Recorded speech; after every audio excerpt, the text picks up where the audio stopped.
Good evening दोस्तों। आप लोगों को एक ही बात कहना चाहेंगे हम कि ये वीडियो आप लोग पूरा सुनिएगा। इसमें आपको सब कुछ क्लियर हो जाएगा कि कोर्ट में कल क्या हुआ था और इस वैकेंसी का क्या भविष्य होगा। आप लोग से नम्र निवेदन है कि ये वीडियो पूरा देखिएगा और मेरे बातों को पूरा गौर से सुनिएगा। कल बहस शुरू हुआ तो अजीत सर ने ही बहस को शुरू किया और सबसे ज़्यादा समय वहीं लिए। उन्होंने जो एफएसएल में जो 4 मोबाइल गया था, जो चारों मोबाइल में से जो 187 क्वेश्चन था, उनमें से जो 66 क्वेश्चन आया था एग्ज़ाम में, वो सर ने एक एक लाइन से पढ़ना शुरू किए। जैसे क्वेश्चन नंबर 1 में ये आया था, इसका आंसर ये है। क्वेश्चन नंबर 9 में आंसर ये आया था, इसका आंसर ये है। क्वेश्चन नंबर 17 का आंसर ये आया था, क्वेश्चन नंबर ये है। उन लोगों ने, सर ने एक पूरा चार्ट बना के लेके आए थे, चार्ट पूरी तरह से। उस चार्ट को पूरी तरह से पढ़ के सुनाए। और आप लोगों को मालूम हो कि एफएसएल में 9 मोबाइल गया था, जो कि फ़ोटो खींचा गया था। आप किसी थर्ड पार्टी के द्वारा फ़ोटो खींचा गया और वो मोबाइल एफएसएल में दिया गया और उससे वही क्वेश्चन सबको सर ने मैच कराना शुरू किया। लेकिन जज साहब उनका इस बातों से इतना गंभीर नहीं थे। उनका बातों से उन साफ था कि जो अजीत सर बता रहे थे उनके बातों से इतना गंभीर उन्होंने नहीं लिया।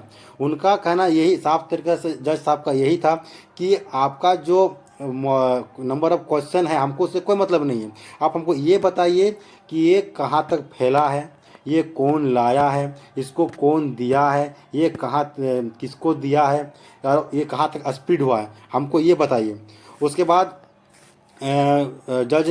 जज साहब ने पूछा कि मोबाइल में तो ना तो आपका लॉग डाटा है और ना ही जीपीएस कोऑर्डिनेशन है, ना ही टाइम जोन है। चलिए मानते हैं कि एक मोबाइल में आपका लॉग डिटेल नहीं होगा, 2 मोबाइल में नहीं होगा, लेकिन चारों मोबाइल में नहीं है। ये तो कोई संयोग का बात नहीं है। इसीलिए ये इनका जो सारा जो एविडेंस था ये पूरा खारिज कर दिया गया पूरी तरह से। जितना भी एविडेंस था 4 मोबाइल का या 9 मोबाइल का, पूरी तरह से खारिज कर दिया गया। तब बाद में जो अजीत सर थे उन्होंने मस्ताना का थे, शायद कोई है मस्ताना सर करके जो पढ़ाते हैं, शायद मैथ पढ़ाते हैं, उनको कोई क्वेश्चन भेजा था कि शायद उनको कोई कॉल करके, हाँ उनको कॉल करके व्हाट्सएप में बताया गया था कि ये क्वेश्चन आया है, जो कि 18 से 23 क्वेश्चन था, जिसमें से शायद 12 क्वेश्चन मैच किया है। तो उन्होंने को बताया, उन्होंने अपना कोई कॉल में बताया, उसने पेपर में नोट डाउन किया, नोट डाउन करके कोई एक डीएसपी हैं उनको भेजा। तो वो भेजा तो वहाँ पर थोड़ा सा मिसअंडरस्टैंडिंग हो गया था, क्योंकि एक टिक था और सबको लग रहा था कि शायद वो डिलीवर्ड हो, जो मैसेज है वो डिलीवर्ड हो गया है। लेकिन मैसेज जो डीएसपी सर थे वो देखे ही नहीं थे। वो देखे थे 23 तारीख को 4 PM में देखे थे और इनको भेजा गया था 4 AM में। और इन जो मस्ताना सर का स्टेटमेंट है, उनका कहना था कि हम 12 बजे रात को क्लास ले रहे थे, उस समय हमको कोई फ़ोन किया और ये क्वेश्चन बताया, हमें नोट डाउन किया। नोट डाउन करने के बाद बहुत देर तक सोचने के बाद 4 बजे हमने डीएसपी सर को भेज दिया।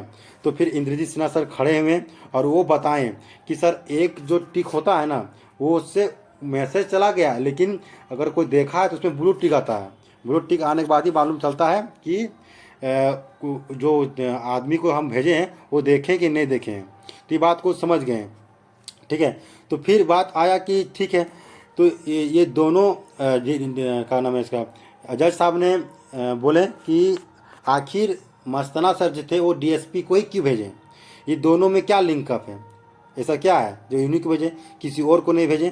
तो फिर से इंद्रजीत सिन्हा सर खड़े हुए और वो बोले कि सर ये दोनों कोचिंग पढ़ाते हैं, कोचिंग का नाम भी लिए हैं, आप लोगों को मालूम होगा जो अंदर में होंगे। तो बोले कि कोचिंग, ये दोनों कोचिंग पढ़ाते हैं। तब जज साहब ने एजी सर से पूछे कि ये क्वेश्चन कहाँ से आया, इसको कौन दिया, इस पर इंट्रोगेट कीजिए, इस पर इन्वेस्टिगेशन कीजिए, इनको अरेस्ट कीजिए और कस्टडी में लीजिए। कोर्ट उसके बाद एजी सर ने कहा कि जो 2 अपराधी फरार हैं उनको पुलिस पकड़ने का प्रयास कर रही है और बहुत जल्द उनको पकड़ लिया जाएगा।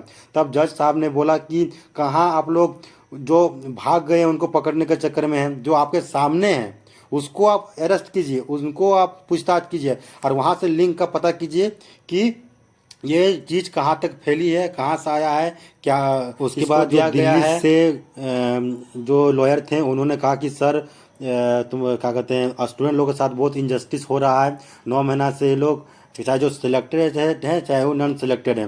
बोला कि इन लोग के साथ बहुत इनजस्टिस हो रहा है, इनको जल्दी जल्दी न्याय दिया जाए। तो बोले कि हम समझ सकते हैं इन लोगों के साथ इनजस्टिस हो रहा है, लेकिन जो लोग गलत तरीके से इनजस्टिस तरीके से पास किए हैं उनको बाहर निकाला जाएगा, और जो मेहनत से पास किए हैं उसका जॉइनिंग कराया जाएगा। जज साहब बोले कि अगर पेपर लीक साबित होता है तो I have make my mind for segregation. फिर बाद में अजीत सर बोले कि सर मस्ताना सर का को लगभग 23 क्वेश्चन वो लिखे थे, जो कि शायद एग्ज़ाम में 12 या 13 ही आया है। तो उस पर जज साहब ने बोला, कहा इतने से क्वेश्चन से किसी भी स्टूडेंट का रिजल्ट बन जाएगा क्या? तो फिर वो कुछ नहीं बोले।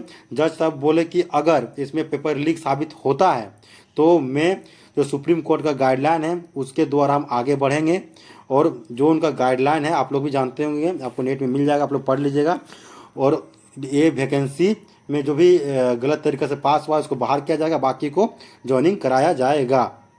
अब देखना है कि सीआईडी कब तक इसको क्लियर करती है, कब तक इन्वेस्टिगेशन कंप्लीट करके रिपोर्ट देती है।